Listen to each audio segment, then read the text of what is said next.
የዓለም ዋንጫው ፍጥጫ ከጅማሮ እስከ ፍጻሜው እንዳወዛገበ እንዳነጋገረ የመጨረሻውን መቋጫ ለማድረግ አንዲት እሁድ የተሰኘች ምሽትን በመጠባበቅ ላይ ይገኛል።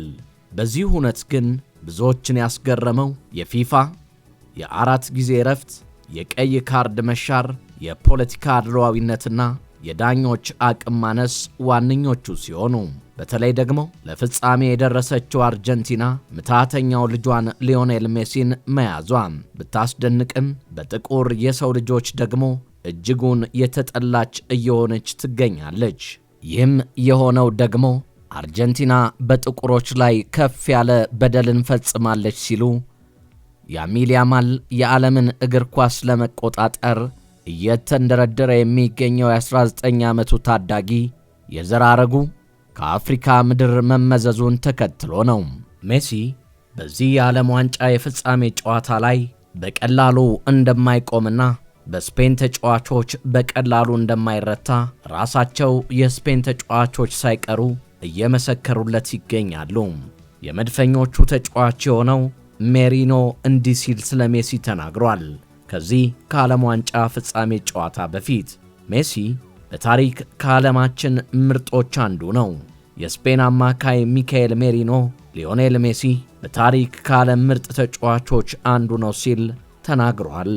የእሱን የእግር ኳስ ሕይወትና አሁን በዚህ ዕድሜው እያደረገ የሚገኘውን ነገር ማየት በቂ ነው ሲል ሜሪኖ ተናግሯል። ይሄ የሜሲ የመጨረሻ ፍጻሜ መሆኑን አላውቅም ያለው ሜሪኖ እንደሱና ሮናልዶ አይነት ተጫዋቾችን የወደፊት ቆይታ መገመት አዳጋች ነው ብሏል። ሁለቱም ተጫዋቾች በአስደናቂ ደረጃ መጫወት መቀጠላቸውን ሚካኤል ሜሪኖም ተናግሯል። ሌላኛው ተጫዋች ደግሞ ፔድሮ ፖሮ ሲሆን ሜሲን ማቆም የሚቻል አይመስለኝም ሲል አስተያየቱን ሰጥቷል።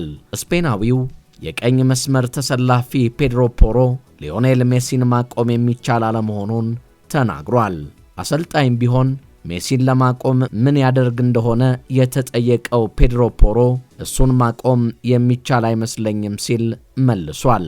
ለኛ የሚበጀው በራሳችን ላይ ማተኮርና አጨዋወታችንን መከተል ነው ሲል ጨምሮ ተናግሯል። አክሎም በፈረንሳይ ጨዋታ የአጥቂ ስጋቶቻቸውን መክታት ላይ አተኩረን ነበር፣ አርጀንቲና ላይም እንደዛው እናደርጋለን ሲል ቅድመ ሐሳቡን ሰጥቷል። ታዲያ ይህንን የዓለም ዋንጫ ያሸነፈ ብሔራዊ ቡድን ድንቅ ሽልማትም ከፊፋ ተሰናድቶለታል። የዓለም ዋንጫ አሸናፊ የሚያገኘው ሽልማት ላቅ ያለ እንደሆነም በታሪክም የመጀመሪያ የሆነውን ሽልማትም በእጃቸው ላይ አሸናፊዎቹ እንደሚያጠልቁ ካሁኑ ፊፋ ይፋ አድርጓል። የዓለም ዋንጫ አሸናፊው ብሔራዊ ቡድን የአሸናፊነት ቀለበት እንደሚሸለም ገልጿል። በዘንድሮ ዓለም ዋንጫ በውድድሩ ታሪክ ለመጀመሪያ ጊዜ ቀለበት እንደሚሰጥ ተነግሯል። ይህንንም ተከትሎ የፍጻሜው አሸናፊ ሀገር ከዋንጫና ሜዳሊያው ጋር 30 ቀለበት የሚሰጠው ይሆናል። ፊፋ ይህንንም ያደረገው ከአሜሪካ የስፖርት ሽልማት ልማዶች አንዱን ወደ ዓለም አቀፍ ውድድር ለማምጣት መሆኑን አስረድቷል። በአሜሪካ ስፖርት ውድድሮች ውስጥ ለአሸናፊዎች የተለያዩ ቀለበቶችን መሸለም የተለመደ መሆኑ ሲነገር፣ በበርካቶች ግን የፊፋ አድሏዊነት በግልጽ የታየበት አሰራር ሲሉ እየተቹት ይገኛሉ። ይህንንም ከአሜሪካው ዶናልድ ትራምፕና ከፊፋው ፕሬዝዳንት ኢንፋንቲኖ የቅርብ ግንኙነት ጋር እያዛመዱት ይገኛሉ። ሌላኛው እውነተኛው የሜሲና የያማል ታሪካዊ ፎቶ ንጉሥና ተተኪው የተገናኙበት የበጎ አድራጎቱ ዕጣ ፋንታ ነው። በቅርቡ በማኅበራዊ ሚዲያ ላይ በስፋት ሲዘዋወር የነበረውና የብዙዎችን ቀልብ የሳበው የሊዮኔል ሜሲና የላሚን ያማል የድሮ ፎቶ እውነተኛ መሆኑ ተረጋግጧል። ይህንን እውነታ የተባበሩት መንግሥታት የሕፃናት መርጃ ድርጅት ዩኒሴፍ ያረጋገጠው ሲሆን ፎቶ ከተራ ምስልነት ባለፈ የሁለት ትውልድ እግር ኳስ ድንቆችን ዕጣ ፋንታ አስቀድሞ ያቆራኛ አስገራሚ ታሪካዊ ቅጽበት ሆኖ ተመዝግቧል። ይህ ታሪካዊ ፎቶግራፍ የተነሳው በ2007 በባርሴሎናው ካምፕ ኑ ስታዲየም የልብስ መቀየሪያ ክፍል ውስጥ ነበረ።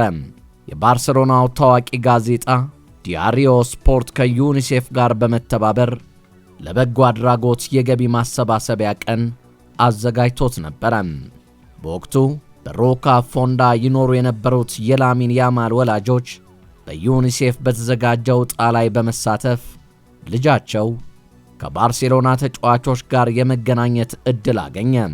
በወቅቱ ሊዮኔል ሜሲ ገና የ20 ዓመት ወጣት የነበረ ሲሆን በዓለም እግር ኳስ ላይ ገና አሻራውን ማሳረፍ የጀመረበት ወቅት ነበረ።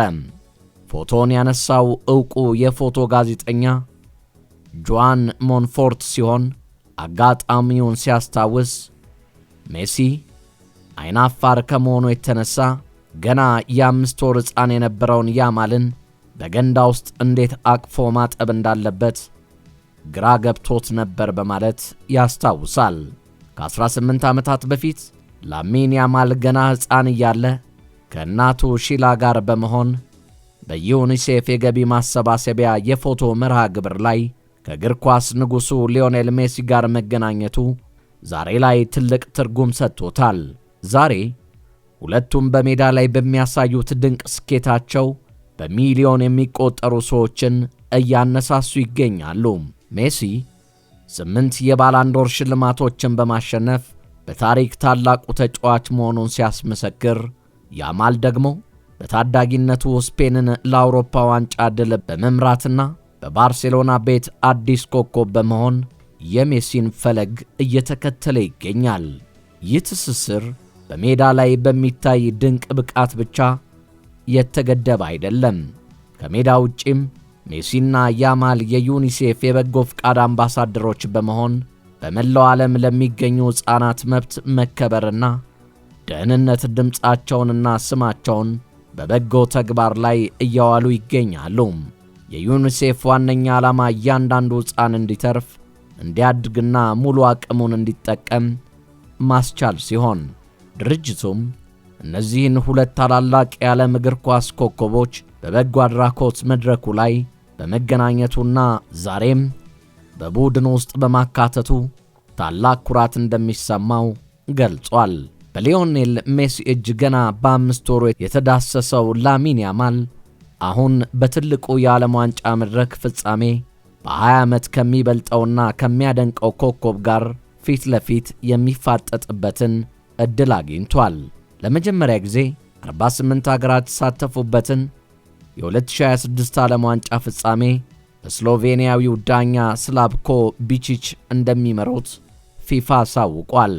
በመጪው እሁድ በኒውዮርክ የሚደረገውን የአርጀንቲናና የስፔን የዋንጫ ጨዋታ በአውሮፓ ትልቅ ልምድ ያካበቱት የ46 ዓመቱ ዳኛ የሚመሩት ይሆናል። የአገራቸው ልጆች ቶማስ ክላንቺክና አንድሪያ ኮቫቫቺች በረዳትነት ጨዋታውን ሲመሩ፣ ጆርዳናዊው አድሃም ማካድማሃ አራተኛ ዳኛ ሆነው የሚያገለግሉ ይሆናል። ይህን የዓለማችንን ተጠባቂ ጨዋታ የሚዳኙት ዳኛ ደግሞ ስሎቫኪያዊው ዳኛ እንዲሆኑ ፊፋ መወሰኑን አረጋግጧል። ዳኛው በምርጫቸው ወቅት መመረጣቸውን በዳኞች የፊፋ አለቃ በሆኑት ኮሊና ሲበሰርላቸው በደስታ እንባ ሲሞሉ ተመልክተናል። ኮሊናም የመጨረሻውን የዳኞች ማለያ በወቅቱ አበርክተውላቸዋል። ታዲያ አሁን ያሚል ወይስ ሜሲ ዋንጫውን ሊያሳኩ ይችላል? ላሚን ያማል ይህን ዋንጫ ካሳካ ትንሹ የዓለም ዋንጫን ያነሳ ኮከብ ሲያደርገው፣ ሊዮኔል ሜሲ ደግሞ ከአገሩ አርጀንቲና ጋር ማንሳት ከቻለ ታሪካዊውን የዓለም ዋንጫ ለሁለተኛ ጊዜ ወደ አርጀንቲና ቦነስ አይረስ ይዞ ያመራል። ከዛም ባለፈ ግቦችን ማስቆጠር ከቻለና አሲስቶችን በፍጻሜው መከወን ከቻለ የወርቅ ጫማውን በማንሳት ደግሞ ደጋግሞ ይደምቅበታል። ታዲያ ሊዮኔል ሜሲ ከአርጀንቲና ጋር የዓለም ዋንጫን ያሳካ ይሆን? አሊያስ ላሚን ያማል የ40 ዓመቱን ታላቁን አርጀንቲናዊ የእግር ኳስ ምታተኛ ሊዮኔል ሜሲን አሸንፎ ስፔንን በዋንጫዎች ሁሉ የላቀ ዋንጫ የሆነውን የዓለም ዋንጫ አሳክቶላት ያስደስታት ይሆን?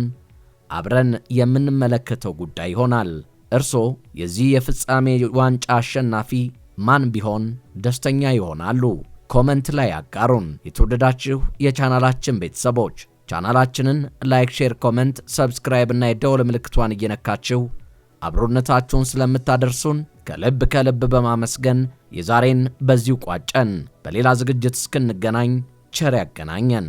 ለሚመኙት ሀገርም መልካሙን ዕድል ሁሉ እንዲገጥመው በመመኘት የዛሬን በዚሁ አበቃለሁ።